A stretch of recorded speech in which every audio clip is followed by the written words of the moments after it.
Happy Wednesday, everybody. Welcome to another midweek update with Horse and Mayhem. I'm excited for tonight's show. We're going to do something a little bit different, focus a little less on market analysis in its current state, given that it's OPEX week.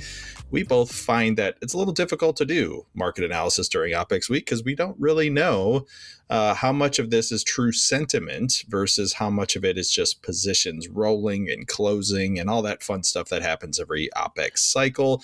So first, I want to welcome Mr. Mayhem for Markets, my partner here. How's your Wednesday going? It's going quite well. It was an interesting trading day. I think we saw the last of Vanna's flows yesterday, making a splash on the market after a rather abysmal CPI reading and a not so great 10-year Treasury auction.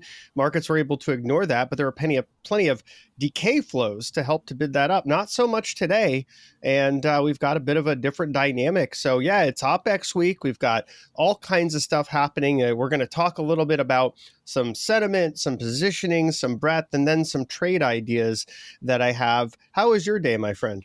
It was pretty good. Good Wednesday. There was some interesting movements in the market. Most of the day was pretty boring. We had a pretty violent sell down that I was patiently waiting for. By looking at Twitter, it looks like everybody in the world was patiently waiting for that as well, but was a pretty startling intraday move that I think several of us were able to capitalize on, but overall not a ton. Again, just sort of waiting for options expiration to be behind us before we make some big decisions, and things should free up and start moving on Monday when all that weight has been lifted. So I'm more excited for next week than I am for this week, but I am excited to chat with you because I have some trade ideas as well, some that I'm sure you're going to roll your eyes at. So it should make for a pretty fun conversation with us. Looking forward to it. So first chart we have is a aggregate of various sentiment indicators from Goldman Sachs showing that sentiment, while not at all-time extremes, is pretty darn stretched to the long side. People are very bullish of this market in the present and looking forward out as much as 6 months.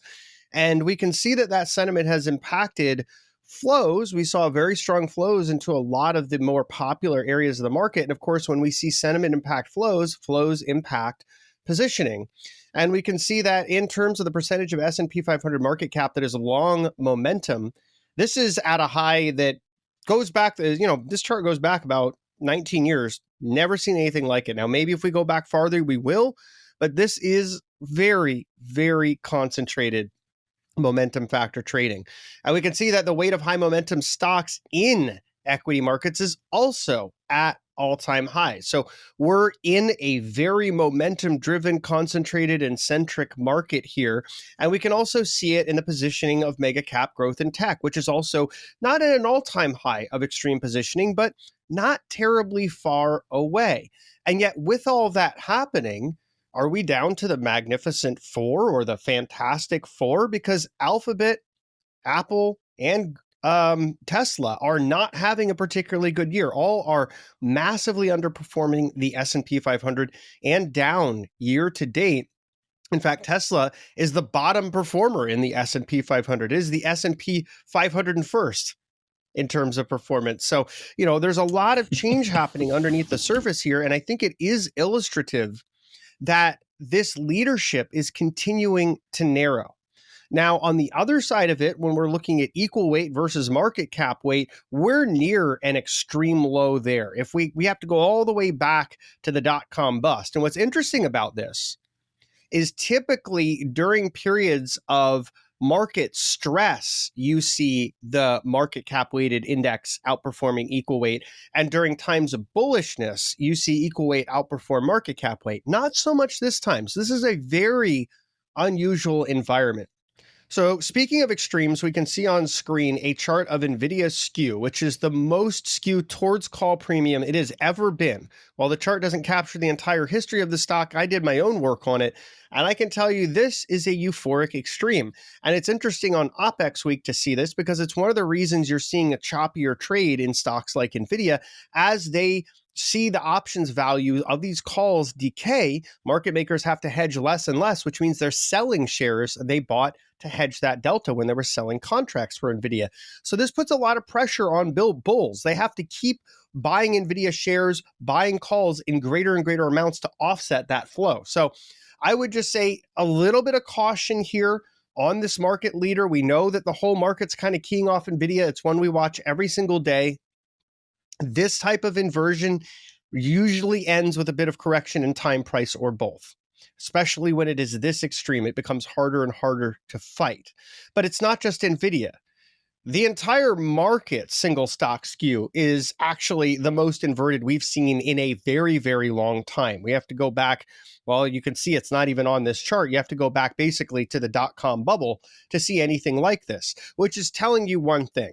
There's no fear for downside. There's every bit of FOMO about upside. People are very, very bullish this market, and this market is not well hedged as a result. Now, next chart we have on screen is CTA speculative positioning in equities. They are very long, as you can guess.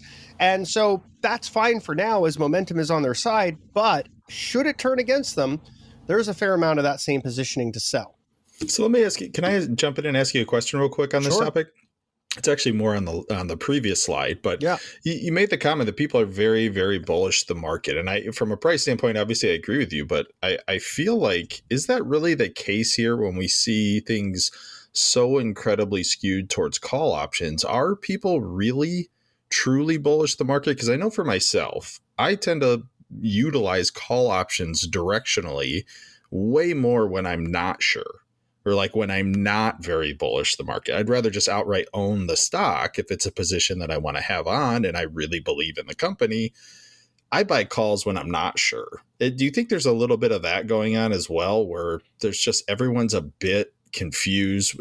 They recognize the flows that are coming into the AI names. They're piling on because they have to be in those names. But are we sure people are really that bullish, or does it just feel like this is the natural effect after you have everyone essentially in the same situation, which is I'm not sure, so I'm going to have some call option exposure, which limits my downside risk, but allows me to participate in market gains? Do you think there's a little bit of that going on? I mean, I would just bring us back to this chart and say, does it look like they're uncertain here? Well, that's fair. That's fair. Sometimes I struggle with that way of thinking. You know what I mean? Like especially because in some of the more sustained, long duration bull market rallies, if you want to call them that, you do see a lot more interest in those historical periods on the put side, right? Which is sort of the same logic in reverse, where players are well hedged. They are extremely long the underlyings and hedged with puts. And here we see like almost the exact opposite dynamic. It's just pure euphoria, just calls, but it also looks like maybe everyone feels sort of similar. Like, yes, I have incredible call option exposure across tons and tons of names because I don't really trust the market right here. So I don't want to be long the shares. I don't know if that resonates with you, but I'm struggling to see the justification for this type of extreme positioning towards call options. So the last time that I remember we saw something similar to this was when there was enormous amounts of call buying and put selling in November of 2021. And this is very similar in that respect, where we're seeing, folks like you and I, retail, buying absolutely enormous amounts of options, but institutions, hedge funds chasing, and they're long shares. A lot of the hedge funds and institutions that are behind some of this activity are often long shares, and they're amplifying that exposure by adding to long call positioning. So, it could be a number of different things. I'm sure there's a number of different strategies playing out here. And in some cases, people are probably buying calls to offset, risks in shorts as a hedge. But I think the vast majority of this long call premium exposure does represent a bullish bias that is getting just a little bit tilted to an extreme. And the biggest place where I see that evidence is in NVIDIA here, where we have the most blown out call skew exposure, but you also see it in the flows. There's been absolutely enormous amounts of sort of gamma squeeze like activity in NVIDIA options, millions of dollars of premium pouring into options just above spot, kind of laddering the price of the stock up as we see, when this was really heating up, market makers hedging aggressively to get ahead of that flow and remain delta neutral. And those flows have been explosive. I mean, we're talking about NVIDIA is now a fifth of all options premium in single stocks traded every single day. So, good Lord. Yeah. Do people realize there's other stocks to trade? No, it's only NVIDIA. The S&P they're not getting this message. The NASDAQ won. Okay. We've dropped off the other two zeros. We just have one now. But no, I think that it is. I mean, I definitely see your point, and I think there's logic behind it. But I also think that the way that you're using option strategy is a little bit less speculative than what we see a lot of folks in the market, where they're like, I'm really certain of upside, so I'm going to amplify my gains by employing this leverage. That's Yeah. what I think we're seeing a bit of in here. Well, and to be fair, they're outperforming me, right? So Right? Well, they're doing well I'm right not now. knocking them at all. Yeah. They're definitely outperforming me. I've had a horrific February and just trying to get my feet under me here in March. But yeah, I mean, hats off to them. I'm not judging their success. It's just at this point, it's starting to make me scratch my head because I'm watching the same flows as you are, and I'm not talking about the zero DT. It's just single names across the board. You're Yeah. correct. It is absolutely unreal. But when you're seeing it in all the single names, like say away from the indices like SPX, it just that's what made my brain go towards, well, are we sure that this is entirely bullish? Or, are people shorting the single names and buying the calls as protection? And that's what we're seeing in the graphs. You know what I mean? Yeah, I no, don't know. absolutely. And but the thing is, like, short interest in single stocks in the S&P is near all-time lows, and Nvidia short interest is inconsequential. So I don't feel it's shorting. My best So basically, analog, I'm just wrong, and everyone is extremely euphoric, is what you're I would saying. say, well, look, I would say that's a good chunk of it. I think that's a good chunk of it. I think you're right that there are some folks that are hedging or shorting. I just think they're on the margins. They're a very small part of the total flow here. And my Yeah, best analog for Nvidia is Tesla. Nvidia is the new Tesla. Tesla used to be the single stock where yeah, it was that's trading fair. more notional premium every day than like Microsoft, Apple, Amazon, Google combined. I mean, Nvidia is that stock now. We kind of know how Tesla ended. I'm not saying Nvidia ends the same way, but we're certainly getting more and more extreme, which ups the probabilities of that outcome. And I would just say, as a trader, having done this for 19 years, I've never seen a parabolic move end well. It's true. Yeah, and I have no doubts this won't end well. That's not even like obviously I'm positioned long term short, so clearly I put my money where my mouth is. It's just at this point it is a bit head scratching because it is so extreme. That's the only reason I was asking for your opinions. 100%. Here's another head scratcher for you. This is a fund manager survey from Bank of America, and it was taken over the last month. No one's expecting inflation at all. It's amazing. I mean, I mean, I think the media is, you got to tip your hat a little bit to the media's campaign. And I'm not pointing fingers at anybody in particular, but the narrative that we've beat inflation is all over the place. oh It's yeah, all over the place. I don't see it whatsoever in my daily life or at the grocery store. I mean, I've seen some things come down, but not enough to like write home about or be excited about. We're still paying ridiculous money for groceries. But yeah, I hats off to the incredible campaign that inflation is gone, because that's probably what you're seeing here in the chart, right? right. And yet the real chart of inflation data says something very different, doesn't it? Headline Very, very different. CPI is reaccelerating. Last reading from yesterday, which was not a great CPI report overall, when we factor everything that was brought to light, we saw accelerate to 0.4% month over month. Now, obviously, if you annualize that, it becomes 4.8% year over year. We're not going to go quite that far, but we can say inflation's becoming stickier. There are signs of reacceleration, and the base effects that help to bring headline down, mainly energy down year over year, are going to be behind us pretty soon, perhaps as soon as March's data is out in April. So there's a real concern that inflation could pick back up.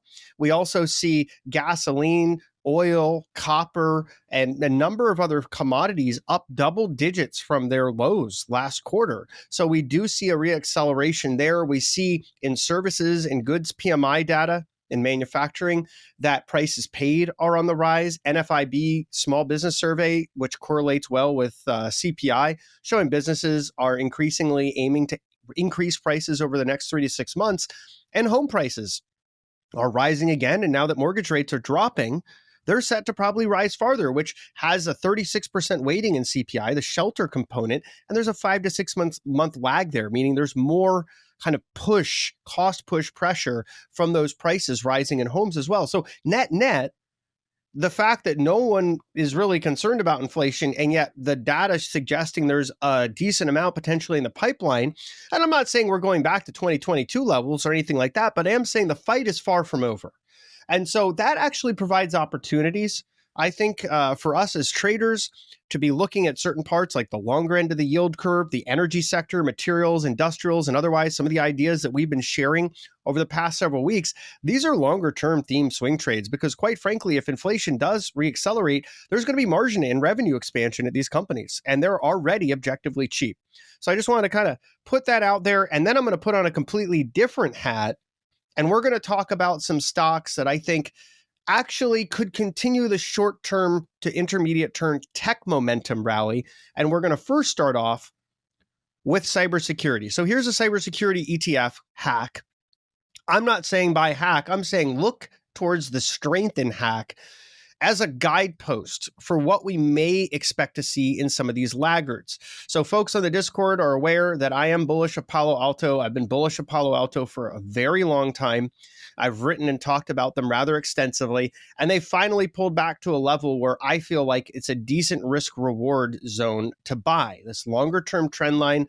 But also Palo Alto is sort of like a lot of these other mega tech companies that you cannot fight, like an Oracle. This is an entrenched company.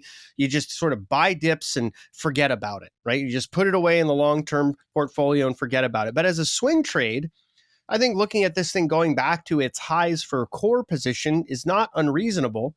And then using the 50-day moving average to guard risk on the remainder of that position or the whole position is also reasonable. So for Palo Alto, for right now, I'm looking at this stock as a recovery trade. I'd first guard my risk, obviously, with the trend line. But as we start to break above moving averages, I'd use that 50 to guard risk. And I'd look at getting out the core if I'm going to swing trade it. Personally, it's in the long-term port. I don't plan to touch it, but add on dips. But I know some folks want to swing trade this. I'd be looking at those recent highs as a exit level for the core. What if Nancy Pelosi gets out? Would that get you out? You know, I really can't say my Palo Alto trading has been influenced by Nancy Pelosi. Okay, just checking. or her husband, Paul, who runs the ship. The next one that I like here is Qualys. I know I've talked about this one for a long time. It's been a big winner for us, or still quite up on it from the Thesis Thursday pick last summer. But this, like Palo Alto, has pulled back to a key trend line. And the thematic change that Microsoft isn't going to be quite as big of a customer for this company, to me, it's actually sort of one of those challenge accepted type of situations, if you're familiar with the meme. And that is to say, I believe in the management of Qualys, and I like reducing customer concentration risk. Getting that risk behind us, I think, is good. I want to see how the management executes. And I also like this as a swing trade because the risk and reward is quite favorable. I know exactly where I want to get out below this trend line should it close below it. The next one I like is MyTech. This is one that we talked about a little bit on the Discord today when someone asked me if I'm watching any stocks in the biometric authentication space. Now, this is not a pure play, but they do have a lot of exposure to identity verification, and part of that is biometrics. They also have exposure to, when you scan your check and you send it over to the bank from your phone to deposit, their software is one of the softwares that is leading in that space. They have a great chart here, so I like the technicals on it. Again, I would use that trend line to guard my risk here, and this is one that I would look at as a longer-term swing trade that, once it's above the 50, I would use that to manage my risk and get out on a close below it. Otherwise, I don't mind being in this one for a while. The valuation is also quite attractive. What's the name of this company again? This is a new one for me. MyTech, M-I-T-K. MyTech. Okay, cool. Thanks for sharing. And then here's one everyone knows in a completely different space. This is PayPal. And PayPal, everyone loved this thing all the way down. Now it's just universally hated as it's starting to show signs of a bottom. That's the anecdotal part. The technical part is it's actually firming up. I like the way the stock looks here. And I also think that they're finally starting to turn the ship around for the company. So I wouldn't mind taking a small starter in this stock and really looking for that initial move, probably up to about $74 to core off, guarding my risk with the 50-day moving average for runners. And the last one I have is Diamond Offshore Drilling. This is an energy company that is perking up. I really like the chart. It's also objectively cheap. So this is a company that I like because, we are bullish on energy. If we know one thing, it's that we're going to need a lot more energy than we're exploring for or producing right now as time goes on. This is a company that's well positioned. They're all about offshore drilling. They run contracts for larger operators. And I believe that demand is set to come back because, quite frankly, we don't have a choice. We need to get energy from anywhere and everywhere we can at this point in our sort of energy starved future. If we don't do that, if we don't have enough sources of conventional energy from hydrocarbons, but also alternative energy from solar, wind, and then also we need to go back to things like nuclear. We need everything in the mix, and Diamondback plays a role in that trend. I'd be looking for the price to get up to 1550 for my core, guarding runners with the 50-day moving average. So, Horst, that is everything I have here. I'm happy to hand it off over to you so we can take a look at some stocks that I might have to grumble about. Let's do it.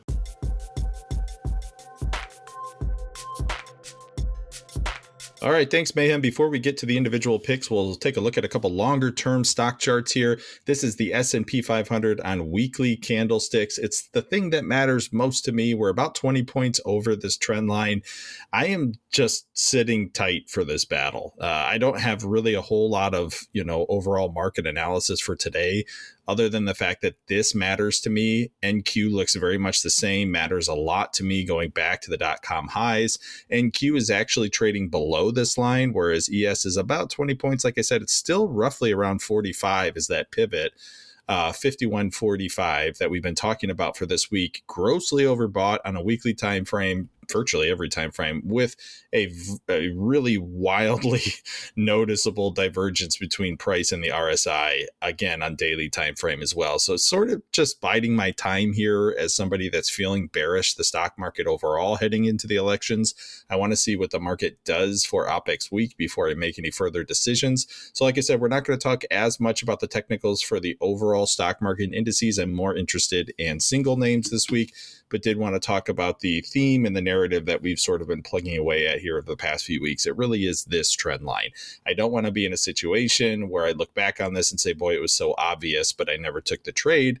So I am sitting in the trade. I am still bearish the market overall heading into the elections. But we've had some great longs despite my overall bearishness. One of the longs this week that we talked about in the Discord and in the market prep was this pullback on XLE and this very, very beautiful textbook pullback, test the trend line, and then go. Even have the gap up today over 90. And that's the level I was looking for to make decisions. So if you haven't been following along in the Discord Trade Ideas channel, I am down to runners for this name. It is overbought now. Still very bullish energy, just thematically for the rest of the year. But again, part of what we do at Traderade is try to be a little bit more tactical with folks because we know people are trading on all different time frames. We have day traders, swing traders, and investors. If you are more of a midterm duration swing trader person playing this particular name, I do think there's a bit of a risk now to fill the gap and reset the RSI now that it's overbought and the correlation is returning back with the S&P 500. I did pay myself for this excellent trade over on the energy ETF,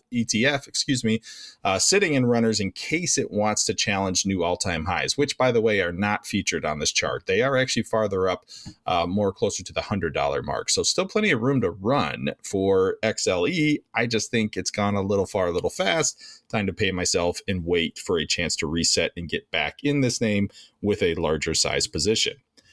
Another one I want to talk about, and I posted in the Discord today, and this is not the first time I've talked about this particular company, is Rumble. Now, I know, Mayhem, you and I are definitely at odds on this particular name, and I wanted to state something before we go any further. I am not selecting this particular ticker for any political reasons. I want people to understand that. Just because I'm talking about Rumble does not mean that I am a conservative, which is their primary audience. This is a conservative-based YouTube-esque platform. It's basically a YouTube copy, if we're just being honest. However, they've made some bold headlines recently, throwing their hat in the ring to get involved in the TikTok situation. They also have their new Rumble cloud service rolling out, which might be playing into this as well. That's the hard part with the last 2 days of price action here. I can't really tell what's causing the bullishness. Are people excited about the cloud services coming and the big customers that they've landed to utilize that, such as Trump and RFK Jr.? Or are they excited about the possibility that this company gets involved with the TikTok fiasco and the push for a ban in the US? Either way, when people are talking about a stock, it tends to move. That's what I'm interested in as a trader, not the political stuff behind this particular company. I am interested in trading it and taking advantage of price action here based on the fact that it's on the tips of a lot of people's lips. So, Rumble. My thoughts for this one, I am long, full disclosure. I do own this name. It did go live as a SPAC initially, which is why you see the incredible high volume node at the $10 range. And I do believe it's likely that this name pierces back up here to get to that SPAC NAV value at $10. But from a trend line perspective, I'm now eyeballing something that is not a trend line yet, but potentially maybe in the future. This is a place for me where I would be completely out of core. So say we get a couple big headline moves, and this name does run really hard on the TikTok rumors, I would be looking to exit wherever the wick is up towards this line. It could be very soon. It could be a long time in the future where this line trends down to $10. Either way, I have to live with those results because resistance is resistance if we come up here and reject it. But a name like this, with a relatively smaller float, with a lot of controversy behind it, it does intrigue me from a trading perspective because narrative tends to matter more to my personal trading than fundamentals do when you have a new company. Now, be very careful to listen to what I said. Fundamentals absolutely matter. I'm not suggesting that they don't. With a new and highly speculative company like that, these stocks move based on narrative because they're profitless. They're not making money, right? Early companies like this are still a huge gamble. So if you're going to play it, please be aware it is extremely high risk. It has run pretty hard. It is almost overbought. I would prefer at this point a pullback on this name to let things sort of fizzle down after all the TikTok rumors. But I do think this is one worthy of being on the watch list, whether you like the company or not. There's a good chance this ticker is going to continue to trade pretty violently, moving in each direction. I think today it was up 12, 13% or so before pulling back end of day towards this high volume node. Either way, I'm very interested. I don't particularly care for the company's product, but I care about the ticker, if that makes sense. Mayhem, you have any thoughts on this one? Yeah, I think that first I want to say that I can eat a little bit of humble pie. I was definitely wrong when we were looking at this stock earlier. It has had an explosive rally since then. Some of it driven by rumors. Like don't beat yourself up. Remember, we were talking about it in this area, so it's only a couple dollars up. I don't think you're wrong yet, but sorry, go ahead. I just didn't want you to be too hard on yourself. This is a highly speculative name, so I wouldn't say wrong because it hasn't gone that nuts yet.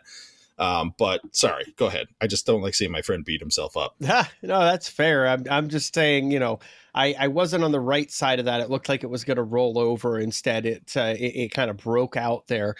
I'm still highly skeptical of the overall business, and I would just add that the way that I look at it, I don't think there's any way this company can raise enough money to buy TikTok's U.S. operations. So I think that 18% rally on that rumor is ill-founded. I did check out their Rumble Cloud, however, and I think that's interesting because you do know that there's this big movement away from big tech that we've sort of politicized everything in the United States. It's one of our strengths. We can politicize anything in this country, literally anything. Doesn't matter what it is. You could have like a cup, and it could be a clear cup. There's nothing on it. There's no logo. We will make it political somehow. Believe us, we'll do it. But with this, it's like we're politicizing cloud hosting, and the idea is, Amazon and Google and Microsoft are pro censorship. So Rumble is rolling out this cloud video hosting service, and plans go all the way up to $2,000 a month for really, really big cloud hosting. Wow. So I would say if they're able to scale that infrastructure and monetize it and reach that core audience of people that are sort of skeptical of big tech, maybe that ends up being a growth area for the company. I don't know. For me, I kind of, just full disclosure, I'm very politically independent. I don't lean on either side. Not a big fan of Rumble's platform, but I do find it interesting that they're trying to build this cloud alternative. Yeah, it sounds like we're kind of the same boat. I'm quite apolitical myself, definitely more in the middle of everything. But when it comes to a name like this, I have to respect the fact that this is a super political year in this country with the elections on deck. Yes. And everywhere you turn, you're shoved with politics and just blatant partisan politics right in your face. And Horace, one I other do thing I think would there's a add, chance that this name continues to move into the election, is basically what I'm saying, and simply because of how much politics is on everyone's mind. and it's not just here. 2024 is a year where more of the human population on Earth are undergoing elections than any other year in human history.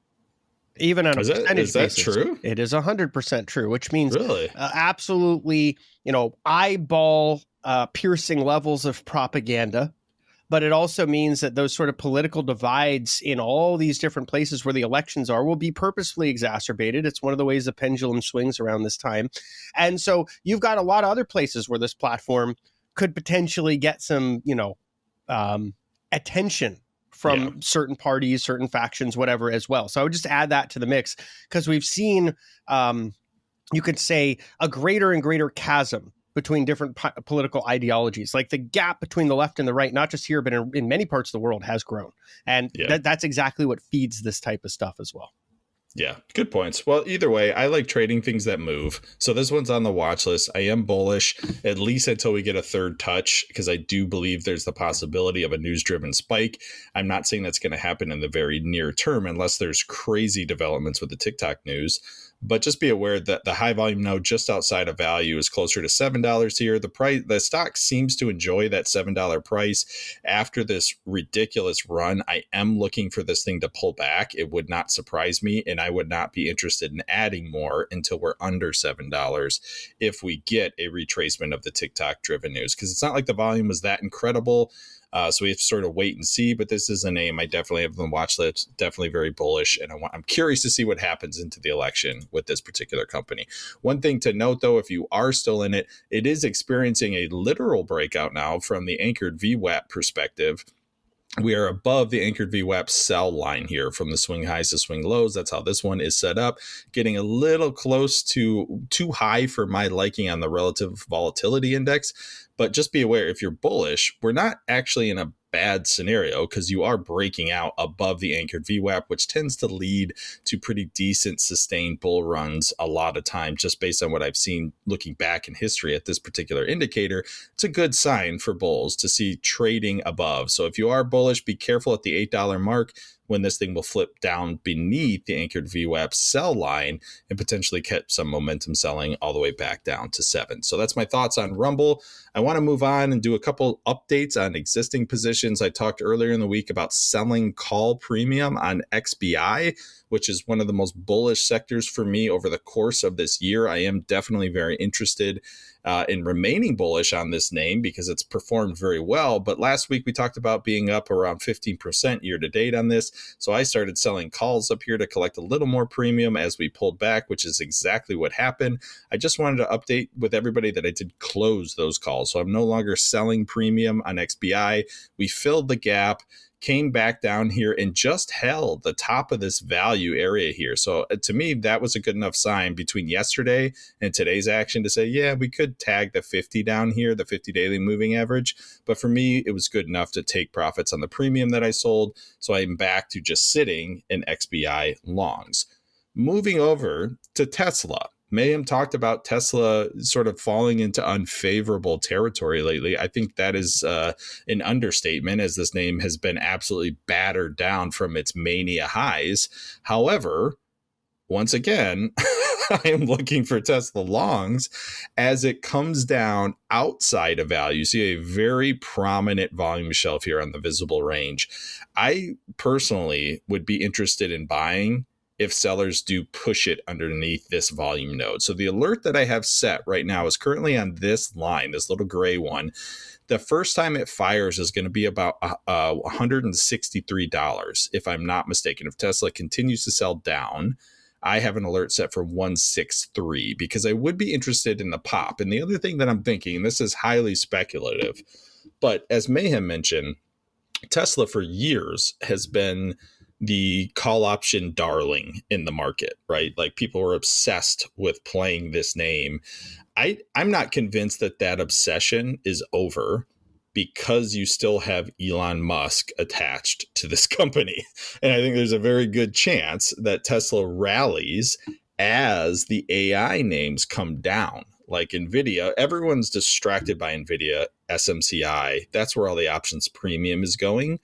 I believe whenever that ends or we get a break from that mania, Tesla is a name I would want to be in on the long side simply because I would not be shocked to see a rotation back to Tesla in terms of interest in playing options premium. It's just been too many years of this being one of the most heavily traded option stocks for me to believe that the party's over. Now, clearly the party is over from a price perspective right now. So that's why I'm anticipating and I'm trying to plan ahead as this thing has detached from the S&P 500 in terms of correlation. It is now trading kind of in its own little world, which makes me even more interested that it's not heavily correlated to the overall market right now. So if my alert goes down at 163, that's my sign to pay attention. The line is actually a little bit below that, 162-ish and some change. So when my alert goes off, I'll make a decision. I don't have a position as of right now, so there's nothing to disclose. But it is speculative, and it is something I'm interested, especially with earnings, the next earnings cycle here being closer than the previous one was. As we come closer into this, the risk reward for me off this little trend line would be worth an attempt once again on Tesla longs. I know that might not work out for me, but it's hard to resist as it dips back closer to oversold territory. It's uncorrelated from the market. And I personally believe one of the main reasons this name has suffered is because all of the call option interest has left Tesla and went over to the AI driven names. But I think it would be irresponsible of me to count Elon out in terms of his ability to pump this name. The farther down it goes, the more the man's going to be hurting. We know that he's not, a stranger to, I'm trying to figure out how to word this respectfully, but he's not afraid to do things or say things on the internet that will make his stock price move. So Tesla's still on my list. Like, I'm not convinced this thing's going to absolute zero. I'm not a fan of the company's products by any means, but I know how much the market has an appetite for call options on this name. I want to wait until I see those flows return with the confluence of the trend line and the bottom sort of just peeking out of this node right here. We have this low volume node at 150, which would be an ultimate sort of make or break for me. So if I do take a Tesla long trade, under 150 is where I'd want to get out because you have the low volume node here, which is a decision point for the market. I do believe it's very likely at that level you would see interest coming in from the buyers because it's a nice big round number and the options players like that. So Tesla's still on my radar, although it might be falling out of favor with the Magnificent Seven. This is a name I think it's still worth watching. I want to move on to do an update about another one. We talked a couple weeks ago about Dr. Copper. Copper is breaking out to the upside. Mayhem referenced this earlier. There's several names sort of in the metals and minerals space that are trending up. Copper is one of them. It is now in a breakout. If you took this trade when we talked about the breakout setup here with the wedge, my initial attempt was down here on the short side, which I was stopped out, and then I took another one here, and then eventually took the long here. But we came right up to and put in a huge volume node here. I am looking for a little softness now. It's overbought. It came up to the high volume node. I wouldn't be surprised to see copper pull back. So that's the only reason I'm giving an update here. If you are in this trade, be careful. It just butted up against a massive high volume node here, and you have a pretty big gap. Wouldn't be surprised to see a pullback to reset the RSI before copper continues on its journey. But either way you look at it, this is technically considered a bullish breakout. Any thoughts on copper? This is, something that's relatively new to me. I only started talking about this a few months ago. Mayhem, you're much more experienced than I. Any thoughts you want to add here? Yeah, I mean, I think that copper has a long-term structural deficit. There has not been enough exploration, and demand could be set to rise as we're seeing some global economies go back into an expansion phase. So I would be looking at copper bullishly here, as the commodity itself has had a major breakout, going up to over $4 and continuing that run today. And I would say that We call it Dr. Copper because it tends to be a pretty accurate forecaster of economic activity. I would also say that because a lot of the structural issues that cause some of the inflation we experienced are not necessarily behind us. And in the case of copper, that has to do with that supply deficit, both in exploration and in storage. This is something that if there is a real big buildup in demand, could really rise markedly. And a lot of these companies could see, again, rising revenues and margin expansion in that kind of inflationary theme. So I think it makes sense to look at these industrial metals. There's a lot of them used in EVs. We're also using them to build out infrastructure. We have a lot more generative capacity that's needed to be able to power all of this AI and manufacturing capacity in the US. That also means a lot more transmission lines, which also means a lot more copper. So I think over the next 5-10 years, copper is going to be a very big play. But in the near term, we may see some signs of finally breaking out of this consolidation with the price action we've seen. It's very encouraging so far. Yeah, it's really interesting stuff. I just wanted to share the chart just to give everyone a heads up. It's in a bullish breakout, which is good to see. But usually when you get a big gap up from copper like this, they tend to resolve themselves. So I am nervous. That's the only reason I wanted to share it with folks. Like, yes, I'm bullish just like you, but I do feel like there's a decent chance we might see this particular high volume. I mean, this isn't even a node. This is just an iceberg. This is a massive order right here. I'm curious to see what happens the rest of the week. So you could probably put a pivot level on 25.25 if you want to be conservative and continue to play on the bullish side above that. But I really want to see it get above this before, I'm convinced that copper is going to be absolutely breaking out. It was also a pretty extraordinary day for some of the companies in the space. Freeport McMoran was up 7.56%. Southern Copper Corporation, SECO, up 10%. I mean, these were major, major moves. So, I do think something is happening here, but I absolutely agree. We need to give it some time to see how this resolves and if we build some acceptance and continue from here, or if we start to correct in time or price before coiling up for a larger move. But I think if the global expansion theme continues, copper is something to keep an eye on, and so is that whole materials and metals and mining space. Well said. Thanks, sir. I got another one on deck for you in that similar space here. But before we get there, well, actually, this one's similar too. We're talking about iron ore here, talking about iron and Vale. So I put this one on because I have a long-standing trend line at $12 for this particular ticker at VALE. This is a Brazilian company, and it's a strict dividend play for me. And I feel like it is probably for a lot of other people. It does pay a good dividend and has a good track record of being quite stable considering the yield is so high and the name is so volatile. They still pay their dividends. And right now it's over 9% dividend yield.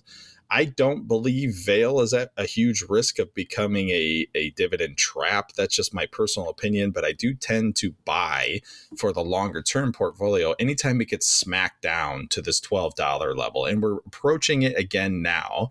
While this thing dips into oversold territory, you had dividends paid out, which is a big reason for the major gap down. But this is getting my attention as it's getting close to that $12 number that has held as support for quite several years now, right?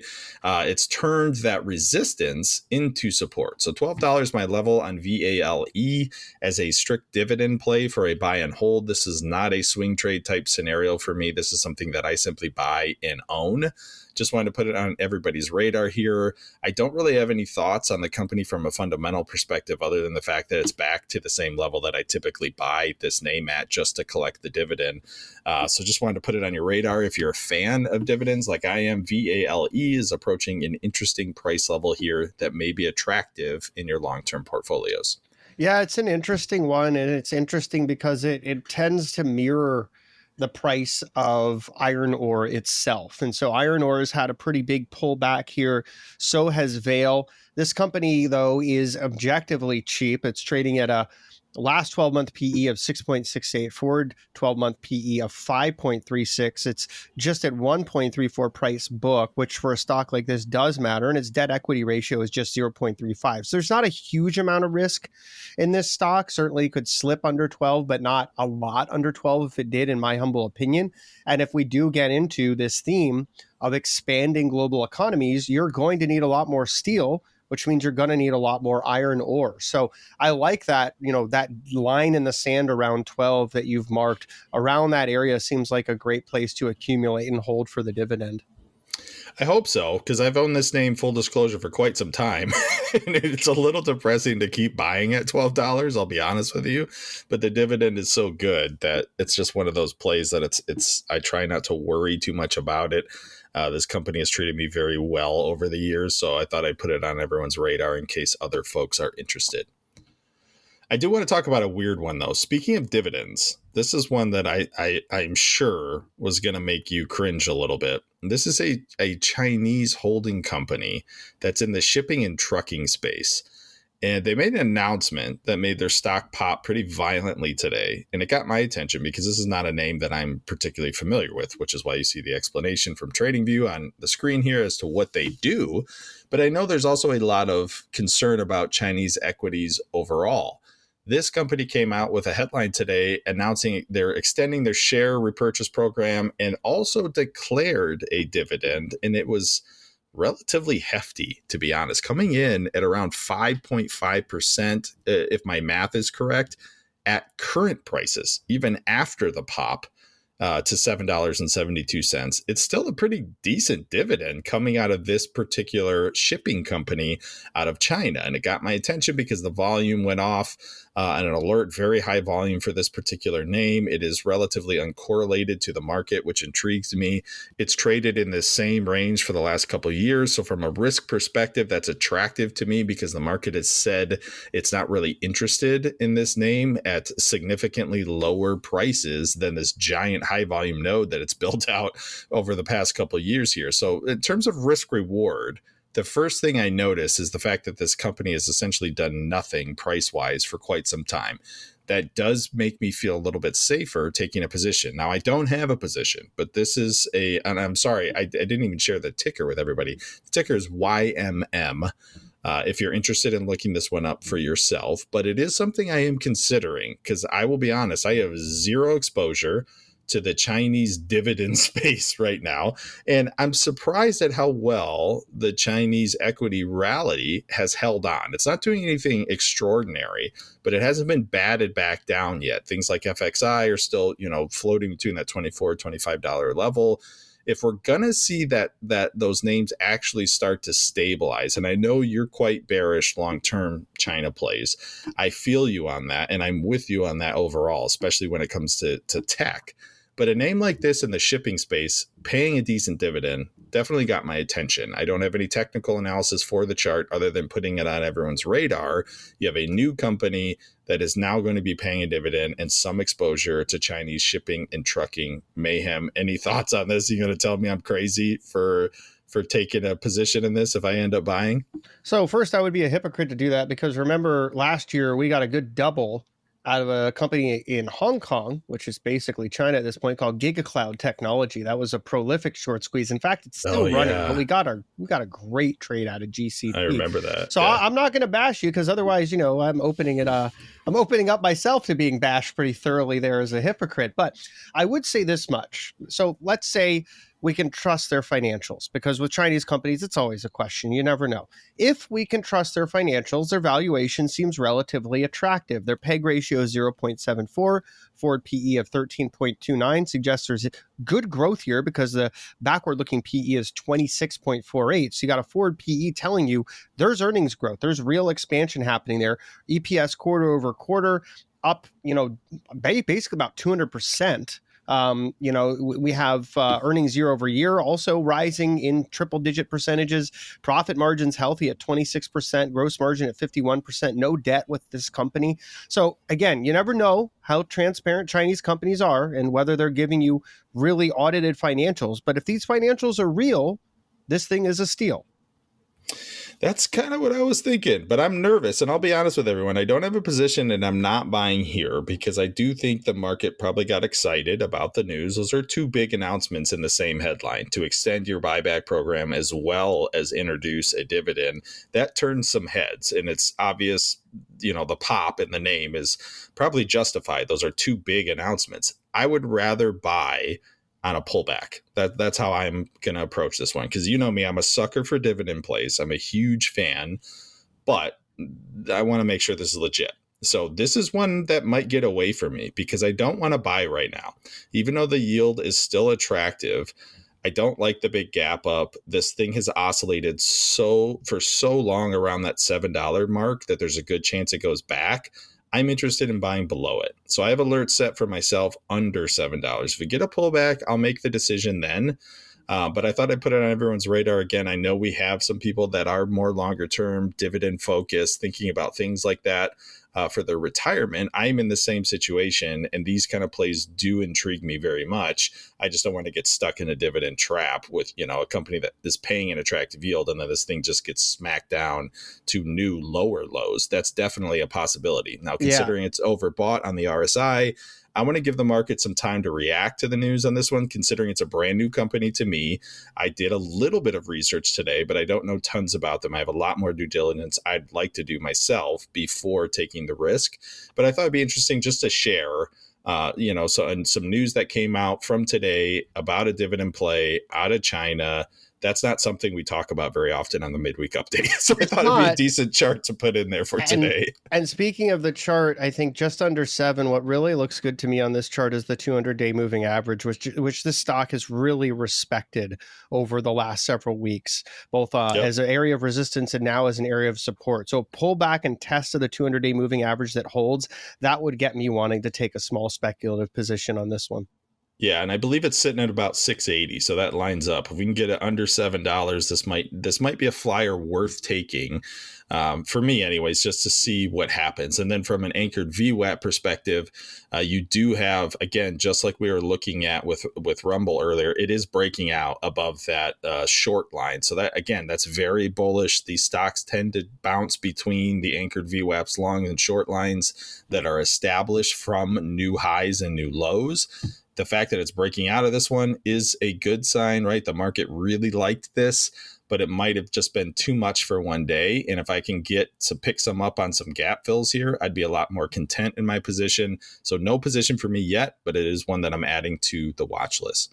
Now, to finish this out here, just to wrap up with a final look here for the day traders, I'm going to be using on ES for tomorrow.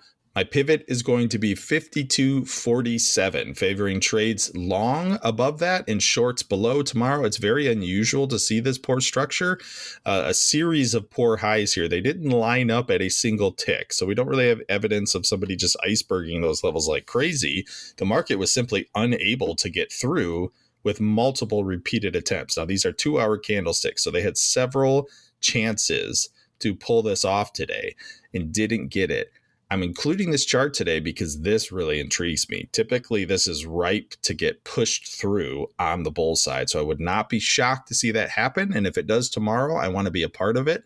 So my pivot's going to be at 47, looking for long trades all the way up to the 0.75 extension from last week's trading range, which would put us at 52.90.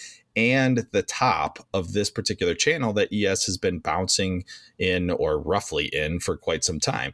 Now, below that, short trades tomorrow, I would be looking for some support from the weekly pivot. So that would put us again at a potential confluence area tomorrow with the pivot at 51.9175 and this particular channel that the market has just been unable to leave, steadily grinding up for quite some time. I have to respect the channel since it's so strong. Therefore, 47 looks good to me. This yellow line favoring those long trades above and short trades tomorrow. Just be aware going into the rest of the week, things will continue to get progressively dicier as we go into OPEX. So expect some wild moves over the next couple days. I would include Monday in that as well. But from a gamma perspective, I know there's been some questions in the Discord about the 5,000 exposure and all the options that are still sitting down there. My particular thoughts on this is I'm not going to get, even though I am bearish the market overall, I'm not going to get excited about the possibility of 5,000 trading until we're underneath 5110. That is the current gamma flip level, roughly an approximation on our naive model. It has been pretty darn good in the past, though, in terms of helping us understand when the intraday dynamics for the market might shift. When we slip into negative gamma, dealers tend to be in positions where they have to short the lows or sell the lows and buy the highs. It's actually typically in a positive gamma environment the opposite of that, right? They are shorting highs and they are buying lows, which is what we're seeing a ton of right now, hence the channel that ES has been in for quite some time. 5110 is when all that would flip. And if that happens, you still have to get through 5100. So this is sort of a long-winded way of saying to folks, I'm with you. I still recognize that 5000 is a beast on the options chain, but 5150 is bigger, if we're being honest, from a gamma perspective. So there's still a lot of work to do for the bears if you want any chance of these trading here into options expiration. That would be a massive move. And I guess I'm just saying this to calm some anxiety, because I've had several questions in the DM, like, are you positioning for 5,000? No, I'm not yet. I'm short the market, but I'm not positioning for the specific strike until I see price under 5110 and then 5100 taken out. Then it's reasonable to look for a trip down that way. In the meantime, bears have a lot of work to do. You have quite a bit of unbalance up here still at 5200, which makes this act more like a call wall, in my opinion. So if we get up there tomorrow, this is definitely something I'm going to be watching for a rejection off of 5200, mainly just because you see it so unbalanced between the call and the put gamma over here. It's likely to act like a classic call wall. Same sort of dynamics we see intraday with the zero DTEs. The market tends to reject the call walls and use the put walls as support. So it'll be really interesting here with all of this at 5150. I would not be surprised to see that as the strike du jour for the zero DTEs over the next couple of days as well. I do think the volatility is going to pick up given that it's an OPEX week, but we still have a couple of VIX gaps down below to fill. Anything could happen. It's dicey out there. Please be careful. It is an options expiration week and always a tough time to trade. Thanks so much for listening to the midweek update. We do appreciate all of your support here at Traderade. Hope to catch you soon. Have a great evening.